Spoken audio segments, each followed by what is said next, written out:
My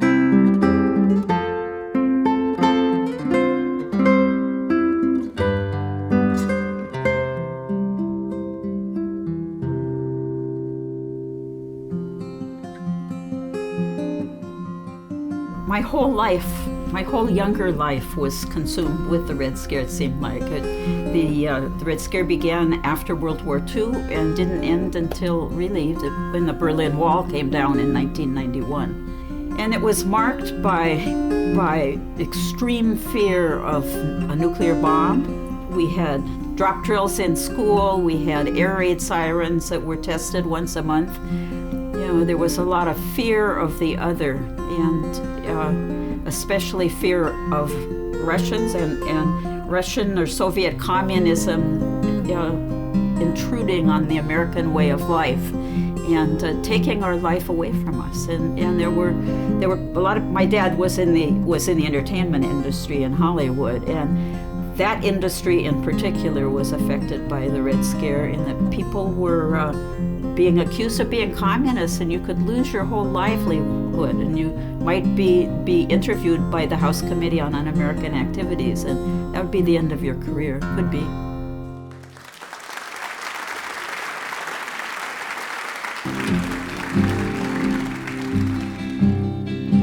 We shall overcome. We were going to San Diego because my dad was producing a concert for a very popular folk singer named Pete Seeger. And Pete Seeger was blacklisted at the time. He had testified before the House Committee on Un-American Activities, and he was waiting to see if he would be sentenced. But he was still singing any place that he could get a gig.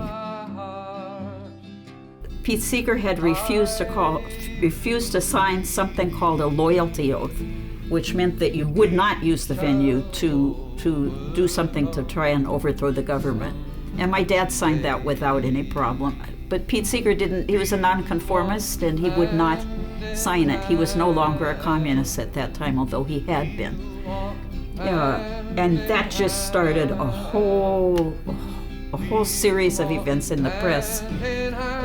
The American Legion went to the school board and tried to get the concert to be canceled, and it almost got canceled. But at the last minute it went on anyway, and I was there. In your book, you frame the stories of this period by using the rooms of your family home to tell the different stories. And what stood out for me was the room that you called the room of disputed identity.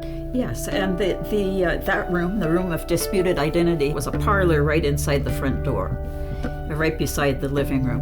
And the family called it the den because the radio, the big, huge radio console was there, and my dad was working in old-time radio. So everybody in the family would gather around that big radio while Dad was in the studio, and they would listen and hope maybe they'd hear his voice. He was a writer and a producer, so he wasn't often speaking, but once in a while they'd get to hear his voice. And so the family called it the den at that time. I think of my soul, this is where the title comes from, Souls at Risk. I think of one soul, my soul, your soul, as being kind of a wellspring inside of us that build us into communities that care about each other. And God meant our souls to be lively and whole and open to being filled up with care for people, but they can also go flat when a lot of things are going wrong.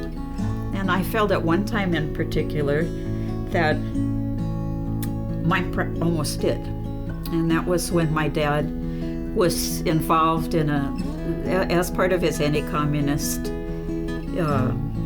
activities, he helped to smear a politician.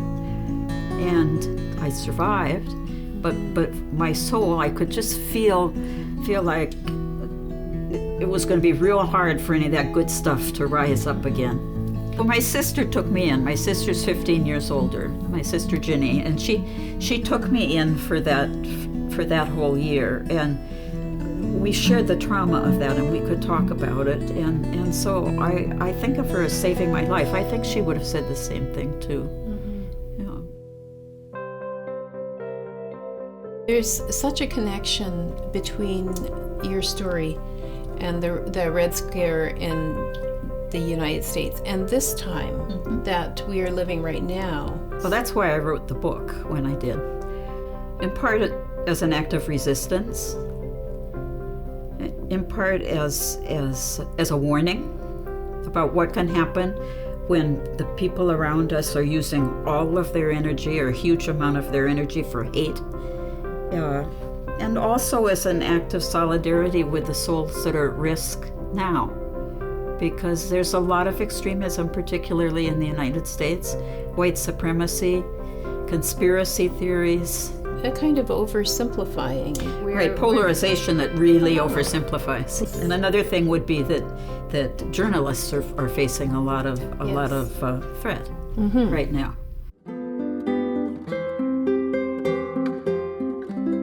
Again, my dad chose to sink all of his energy in a movement that was anti. I was not really clear what he was for. I heard the anti all the time.